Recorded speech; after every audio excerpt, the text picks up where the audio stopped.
Ramai anak muda nak kahwin tapi duit tak cukup, betul?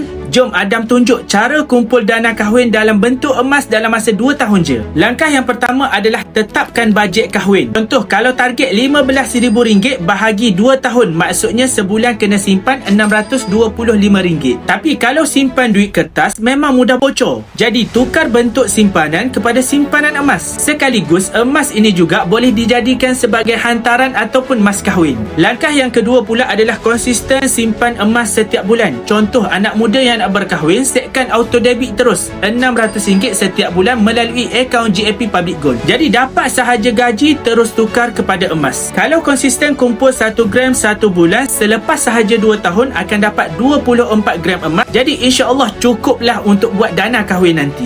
Jadi untuk anak muda yang tengah kumpul dana kahwin, boleh buka akaun emas GAP secara percuma. Bagi yang belum ada, boleh rujuk pin video di profil ataupun boleh isi beg biru. Dan langkah yang ketiga yang paling penting iaitu jangan tunggu harga emas murah baru nak simpan. Fokus kepada gram emas bukannya harga. Sebab matlamat kita bukan nak jadi pelabur, tapi nak capai impian kahwin tanpa hutang. Jadi untuk anak muda yang serius nak kahwin tanpa berhutang, terus mulakan langkah yang pertama hari ini dan boleh isi beg biru sekarang.